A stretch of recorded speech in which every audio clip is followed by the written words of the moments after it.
Welcome back to another MOTOBOB video where today we have some exciting new spy shots of a pair of KTMs that are currently in development. Not only do we have an updated Super Duke R, but also its long distance orientated sibling, the Super Duke GT, both of which get some pretty significant updates. So in this video we'll go over the 10 things that you need to know about these new bikes expected for the 2023 model year. First up, the Super Duke R, one of my favorite super nakeds, partly because of the way it rides and that glorious 180 horsepower V-twin, but also because of the super aggressive looks and unapologetic design. That's certainly an area that looks to be in development, with new bodywork plain to see on this test bike. Now, of course, there's no paint on it yet, so there could be big changes there as well, but you can see that the side panels now extend down beyond the radiator, and there's also a bit of a change to the shape of the side pods. It's just been sharpened up that little bit, and on first impressions, I like it. Perhaps more significant though is the change to the headlight, which really does affect the look of the front of the bike. The general outline is pretty much the same with that sort of insectoid shape, and the daytime running lights around the edge are pretty much in the same place, but it's the middle that's been completely ripped out and substituted with a pair of stacked LED projectors, presumably one for the low and high beam each. Now, you know that split in the middle of the old bike actually allows air into the intake, so perhaps this new design allows even more air through with a bit less of a squeeze through that gap. But on top of that, it could also let more airbox sound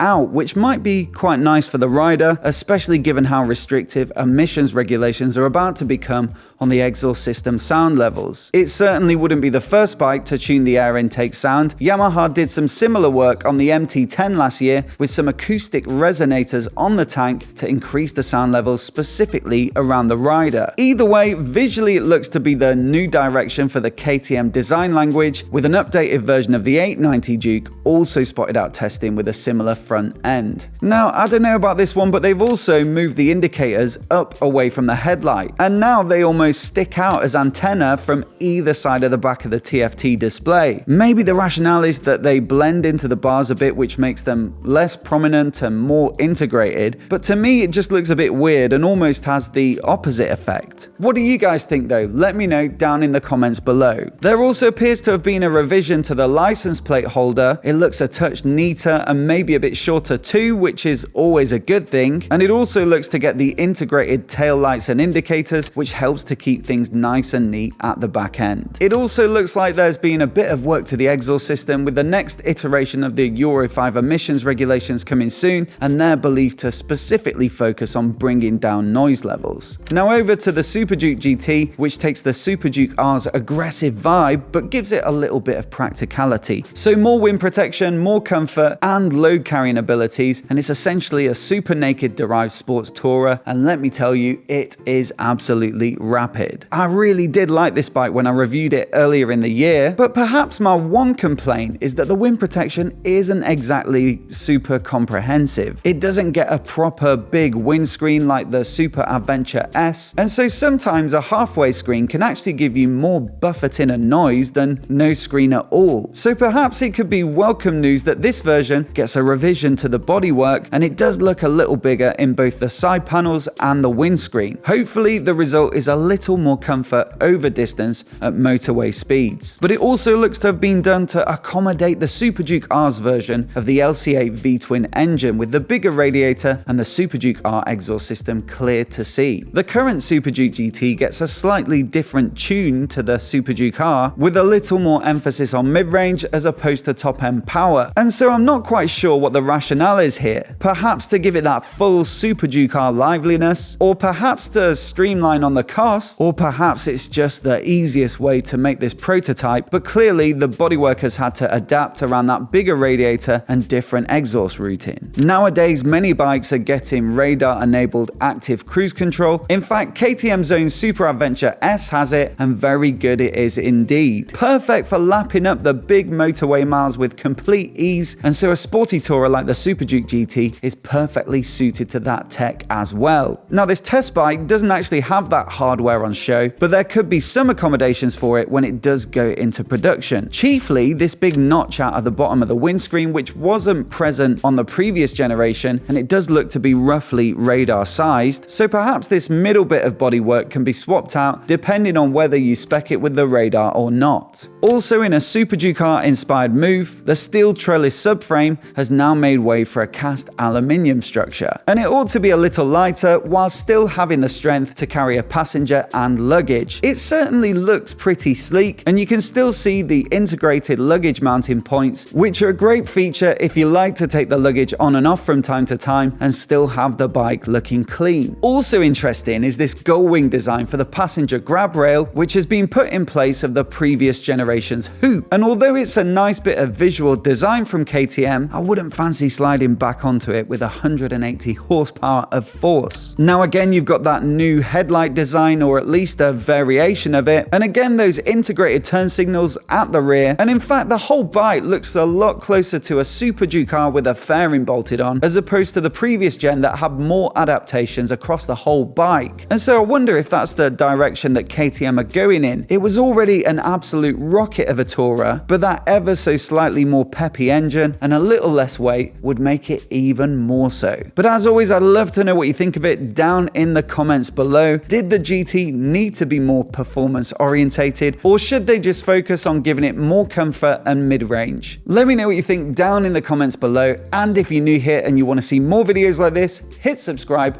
and I'll catch you in the next one.